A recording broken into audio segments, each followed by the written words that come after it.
Hello, everybody. Welcome to the latest edition of the Pulse with BP. I'm your host, Billy Parvatam, folks. I'm so excited today to be joined by Andy Bitter, the Virginia Tech beat writer for The Athletic. He's a veteran reporter in the state of Virginia. He's been doing this for a long time. Andy, thanks so much for joining me today. Thanks for having me on. Well, I want to start off with first, how have you been handling this pandemic? I mean, this is something that has upset our daily lives, both professionally and personally. So, how have you been handling it? Well, it's been a lot easier since we sent our daughter back to daycare. That was rough those first couple months.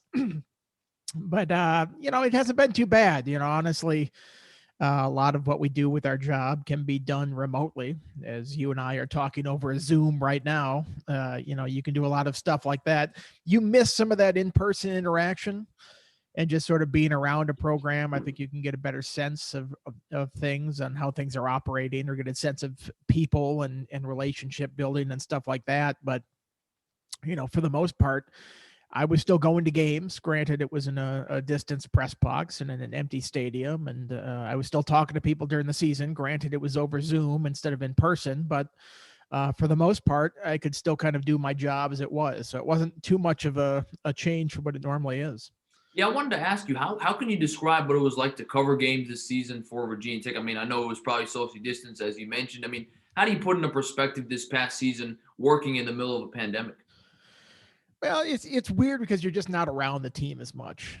And end of games, you get to go down on the sideline usually and just sort of take in the atmosphere and get some color for your stories. And you couldn't do that this year. It just was, restricted. You're asking questions at a press conference on a Zoom call like this. You might only get one chance at a question. It might not come back around to you. So you kind of make those opportunities count. But I'll be honest, when I got into the stadium and you're sitting there and you're like, oh, there's no crowd here. This is going to be so weird. And like, yeah, it's weird for a second, but then you just sort of get used to it and just start watching the football game and don't really pay too much attention to the fact that there's not 60,000 people there in the crowd as well. I'm sure when it comes back, hopefully in the fall where they actually have crowds out there, that you'll notice it. You'll like, man, this is great atmosphere and things like that. But it was weird at first, but then you just kind of get used to it, and it's just like watching a football game on TV.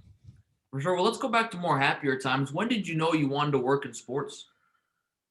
Uh, when did I know I wanted to work in sports? Was probably, I mean, I feel like whether I knew it or not, I knew it at a young age.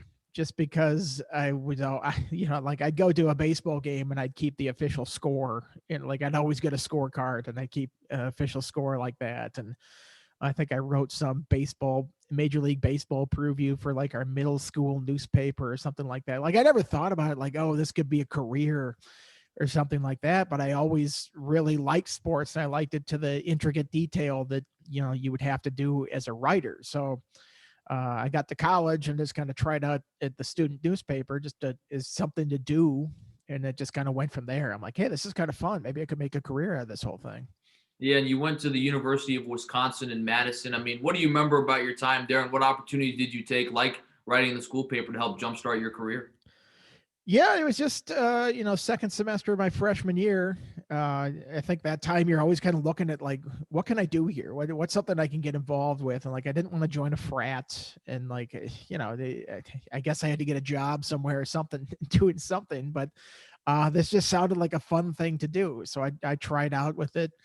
My let's see, what was it? My junior year, my sophomore year, I just kind of covered some, secondary type sports. Was doing Big Ten teleconference stuff like that. If I ever covered any kind of football, my junior year was when I covered the men's basketball team, and that was sort of a big deal for me. And it just so happens that they ended up going to the Final Four that year as an 8 seed. So that sort of like gets you that taste of the business. Like, oh, this is kind of cool going to this stuff. And I cover the team in Salt Lake City and Albuquerque and then Indianapolis for the Final Four. I'm like, this was really fun. This was something that I could maybe do full time and maybe, more than just a hobby here. And then my senior year, I covered football, and, the football team wasn't as good that year, but, I got a taste of really all the different kinds of sports. And I got a taste of, covering something big time, like a Final Four, and being at this huge event. So I think that sort of, was gas on the fire of this whole thing, accelerated my career. Yeah, how do you compare? I was wondering the atmospheres of Wisconsin and Virginia Tech. I mean, are they pretty similar? Is one more unique than the other? I mean, how do you compare both Wisconsin and Virginia Tech covering both teams? Yeah, I'd say they're pretty similar. I think they're similarly profiled programs in their respective conferences, and the fact that neither are really like the top dog in the conference, and for them to be successful, they're going to have to find ways to do it that, Ohio State just goes and gets all the best players. Clemson, Florida State, when they were good, just go out and get all the best players. That's never going to be how Wisconsin and Virginia Tech operate. So being around those programs, I think I see that. I see that similarity is that they recruited to a type. For Wisconsin, it was big, burly offensive linemen and running backs and maybe some underappreciated defensive guys that they develop over time. And at Virginia Tech, it was, for a while overlooked guys that they could, maybe not the biggest guys out there, but certainly fast and would fit this Bud Foster defense. And they got 20 years out of success for that. Really highly ranked teams and winning conferences and all that stuff where maybe it wasn't recruiting classes in the top 10 like that. So yeah, I see a similarity between those two. I think there's a fan base that is rabid for the teams that they follow. And at the same time, like, while both of those teams have had success, they've never quite gotten to that final step. And like in Wisconsin's case, they've won Rose Bowls. They've never, gotten to a playoff or anything like that right now. In Virginia Tech's case, they won ACC titles a bunch and they got to the cusp of that national title, but they never quite got over that to win it. So I think in both programs sense, there's still a little bit of something to prove there as well.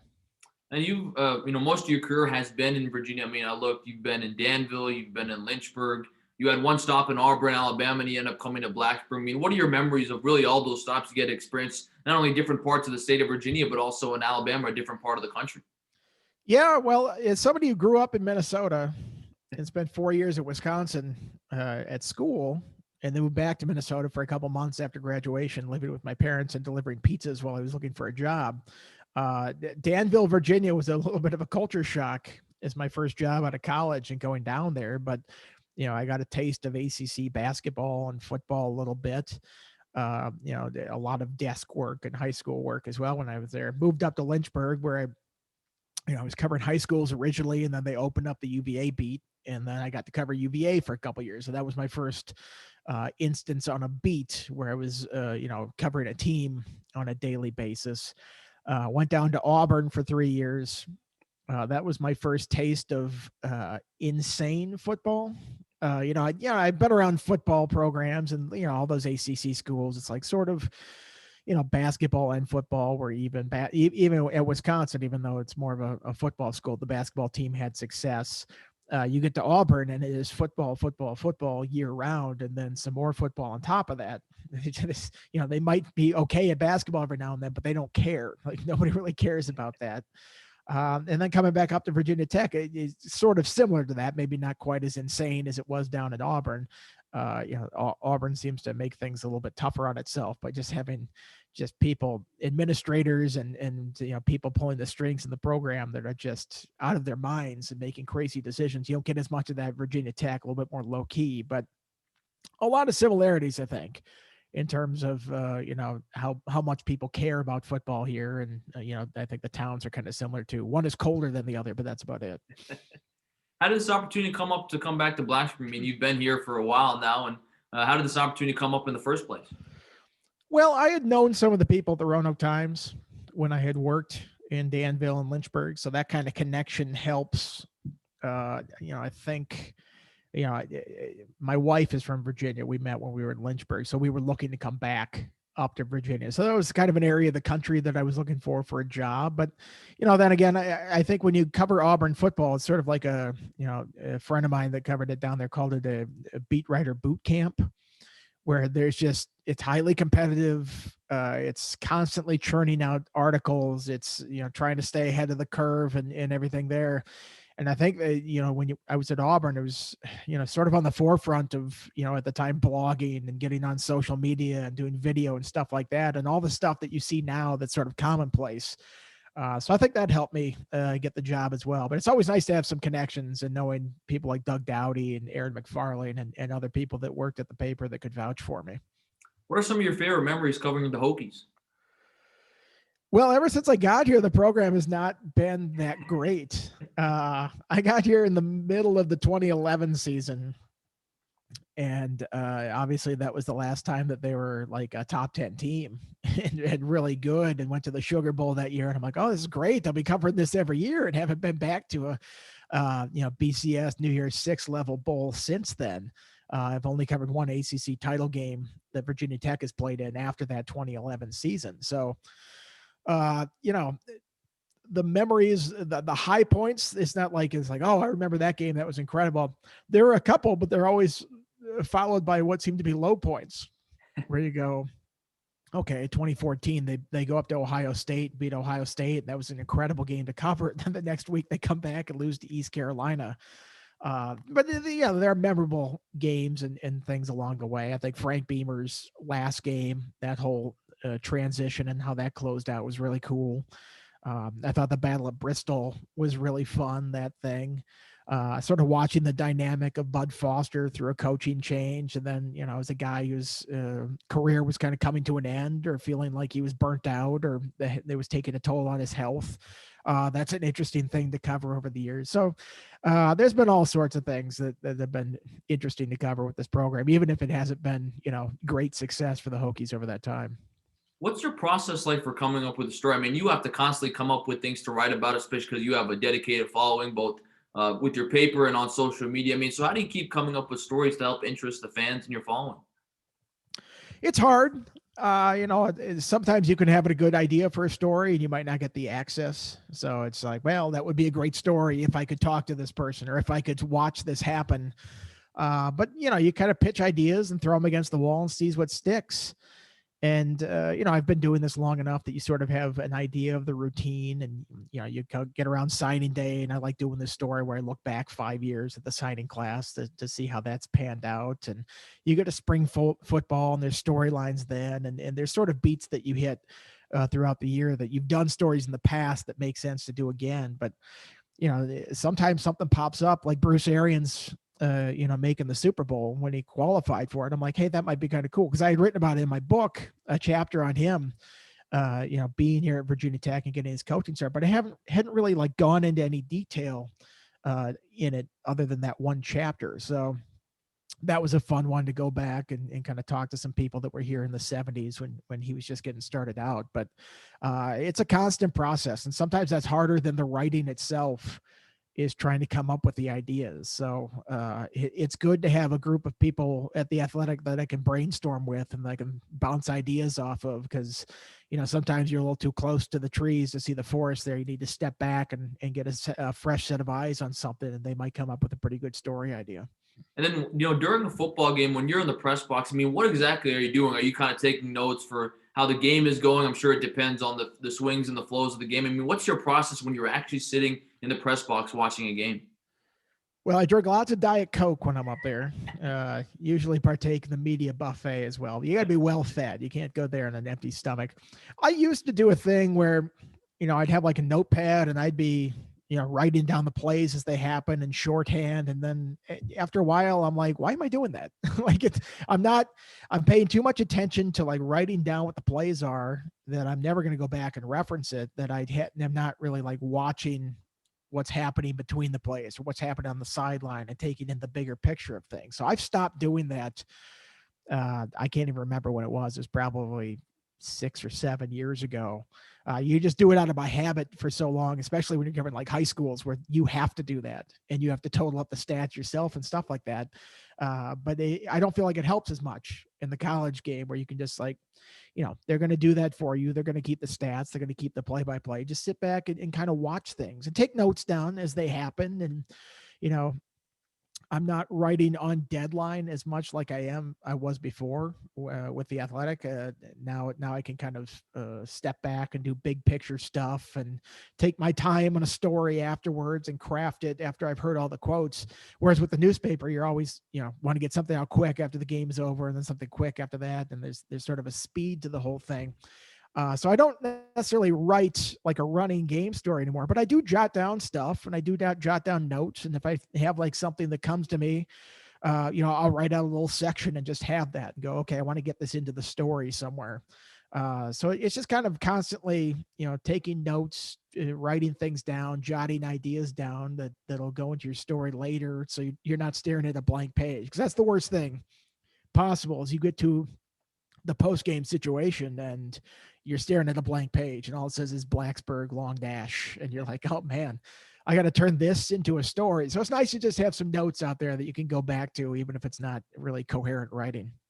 Andy, I was wondering, as someone who covers college football, do you think that there's a parity issue in the game? I mean, you look at especially the college football playoff now, since it's been implemented, you really feel like it's only Alabama, it's Clemson, it's Ohio State. Maybe you sprinkle in another team or two like LSU every now and then. But, you got schools like Virginia Tech and Wisconsin who are pretty reputable programs, but just haven't been able to break through, especially in this college football playoff. Do you think there is a parity issue in the game? And if so, what's really the answer to it?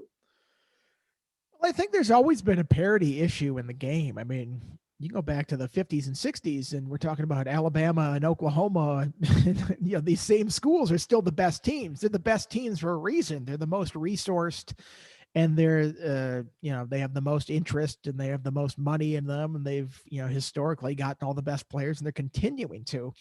I think what's interesting in the playoff era is that it seems like it's consolidating even a little bit more for these top players. And these guys want to play on teams that are going to the playoff. And, historically, like it seems like there's 5 or 6 teams that are trading all these playoff spots. Like maybe randomly, Michigan State or Washington will pop in there, but they get in there and they get their butts kicked. So you have to be on these teams that have this ridiculous talent to really break through in the playoffs. So I think that's the issue, is that there's just so few teams from year to year that are playoff caliber. And, if that's the case, that's trouble for the sport, because a lot of people just tune out before the season even starts. And, when it went to 4 teams for the playoff, I initially thought, okay, it should go to 8 immediately. And then they did it. And I'm like, you know what? I kind of like 4. I like the controversy of somebody not making it. I like that, the regular season still means something, but now, 6, 7 years in, whatever we are for the playoff now, I look at this and I go, you're excluding a lot of teams from ever believing that they could make the college football playoff. And if the standard is they have to go undefeated or 1 loss in the conference championship, you're really limiting the field to like 4, 5, 6 teams. They're going to trade it every single year. But if you expand it to 8, and you say, okay, the conference champions get in. If I'm a team starting the year, maybe I go, man, we're not going to go 11-1. That's just no chance. But if the stars align correctly, could we win the conference and get an automatic berth? I think that would be something that would maybe, disperse the talent a little more in college football, or maybe all the top guys are like, I could go here and still make the playoff in a certain year if things go right. So maybe that should be something that college football could look at, I think. For sure. And Andy, you have a dedicated following, especially on Twitter. I mean, Virginia Tech fans, they follow you. They want to hear what you have to say about the program. Is that something you ever think about, the fact that you have this platform to really speak to the fans and serve as an intermediary between the team and the fans? Or is that something, I mean, I know you probably get hate mail as well, mean tweets, or is that something you try not to think as much as more just a normalcy in this technological world we live in? Well, you try not to take it too seriously, because I get called an idiot way more than if I took offense at all the times that people call me an idiot, I'd go crazy, because it just happens all the time on Twitter. It's just giving people a megaphone to yell at you. I think the best thing I saw about Twitter is somebody tweeted one time, welcome to Twitter, where everybody acts like talks to you like they're your boss. And I'm like, that's about right. Like, who are these people that are talking to me like this? Sometimes when something kind of goes viral or takes off, you go, man, that does have a lot of reach, and like a lot of people get in. It's an interesting, outlet to get the word out. It's fun. I think if you have fun with it and you don't take yourself too seriously on it, it can be a very fun thing. But yeah, sometimes when it gets out there and something kind of takes off, you're like, wow, that does kind of reach a lot of people that you don't really think about until you see some of the numbers on it. That's definitely a great piece of advice right there. And Andy, what's your advice to people who are trying to get into this business? I mean, you know better than anyone, it's a tough business to break into, and now we're trying to deal with the realities of this pandemic. and a lot of local papers too, because of budget restrictions, haven't been able to survive. I mean, what's your advice to people who want to get in the business of sports writing and sports casting, but have to deal with the realities of this pandemic in addition to an already a tough business? Yeah, I think, you know, the business has kind of changed since I got into it, where when I got into it, I'm like, you have to get in as a newspaper writer. That's how you do it. And you work your way up. And, blogs didn't exist back then. It's not like you could just record something and put it out there, or write something and put it on your own website and somebody could stumble across it. I feel like there's a lot more reach now. And, we talk about social media. You can write something, tweet it out. Maybe somebody will catch it that way. It wasn't really like that when I was getting into the business. So it's tough to give advice based on that, because I haven't gotten into the business based on that path. But, I look back and I go, you kind of have to commit yourself to it. And you kind of have to accept the fact that maybe it's not going to be, covering the NBA finals in your first year. I mean, I got a taste of that Final Four when I covered it in college. I haven't covered the Final Four since then. I've been fortunate in my time in Auburn. I covered a national championship game when Cam Newton was there. But that's rare that you're going to get back to like that top and covering these huge events. So a little bit humbling when you come out of college and you're covering a program like Wisconsin, and you go to Danville, Virginia, which is, the middle of nowhere for me from where I was in the country before. And, you're covering high schools and you're working on the desk. And I think my advice is take the opportunities that you have and make the most of them. And don't, it's easy to say now, because I was kind of, I don't want to say a hothead, but like, I thought I knew more than I did when I was younger. And I'm probably like, oh man, I shouldn't be covering this. I should be covering something bigger. But, you kind of put your head down and you work. And I think good things come to people that do that. So that's probably my biggest advice, is just, go into it humble, go into it willing to work, don't turn down assignments. And I think people do take notice when you put in the work like that. What's your favorite place to travel? I mean, you travel all over the ACC. You've traveled to out of conference in the past. I mean, is there a place or two that stands out to you? Like, man, that was a really great place to travel, whether it was the atmosphere, the press box, traveling around the city. Any place stand out to you? I like the variety of going to some of these places. I mean, I covered a Boise Bowl, the MPC Computers Bowl, when I was covering Virginia. I think it was like 2004, 2005, something like that. I can't remember the year. Played Fresno State out there. And like, I'm never going to Boise otherwise. Like, there's no reason for me to go to Boise. It's way the heck out there. You have to get on 2 planes and then drive for a long distance after there. But, I fly out to Colorado and to Denver, then drive up into Wyoming. And then I think it's why I'm forgetting maybe it was straight in Idaho. Maybe Idaho is directly above Colorado. But the point is, I'm never going out there otherwise. It's fun to go out there and see this stuff. People ragged on the Shreveport, the bowl, the Independence Bowl a couple of years ago. Like, oh man, Shreveport, who wants to go there? I had a fun time in Shreveport. It was like good food and there are casinos everywhere and stuff. So I think it's interesting to go to some of these cities that, you would normally not circle on a map and go, I want to go to this particular place. That said, I really love going to some of those cities that you do circle. Like I really like the Boston trip every other year. I love the Miami trip every other year. And I've sort of, I don't want to say perfected, but I know how to go to those cities and set it up to have a good time, and like where I want to stay on one night, where I want to stay on the next night. So, having done that a couple of times, those are two in the ACC that I look forward to quite a bit when they come up. That's awesome. And Andy, you've been so gracious with your time. So I have one final question for you. Where do you see yourself 10 years from now? I mean, you've covered Virginia Tech for a while. You mentioned, your family's really settled into Virginia. Is there anything you want to do in 2030? You say, this is something I really want to put on there, or are you pretty content right now and happy covering the Hokies and Blacksburg? I don't know. Because 10 years ago, I wouldn't have said that I'd be working for an internet-only site, covering Virginia Tech. So, I think coming out of college, I said, hey, I want to be a sports columnist for Sports Illustrated or something like that, or an NFL writer for Sports Illustrated. Now I look at it now and the state that Sports Illustrated is in, I'm like, I don't want to work for that company, that magazine. That thing's sort of on the way out, the way things have been trending. So, I don't know if I have a 10-year plan out there that I want to get to this particular thing. Maybe I'm looking at life and I'm a little bit more like, I'll kind of go where this takes me. if it takes me in different directions, don't be afraid to go on that path that is maybe not what you envisioned when you were getting into it. So that's maybe a way of avoiding the question too much, but I think I'll just kind of, ride the waves and see where they take me. And if that's continuing to cover Virginia Tech, so be it. I'm very happy here. But if there's something more exciting out there, as an opportunity to spread my wings a little bit, I think I'd do that too. Well, Andy, this has been such a pleasure getting to hear your insights on your career and covering the Hokies. Thank you so much for your time. I had a real pleasure talking to you today. All right. Thanks for having me. That's Andy Bitter, the beat writer for Virginia Tech football on The Athletic. This has been the latest edition of The Post with BP. I'm your host, Billy Parvatam. Thanks so much for joining us, folks, and we'll see you next time.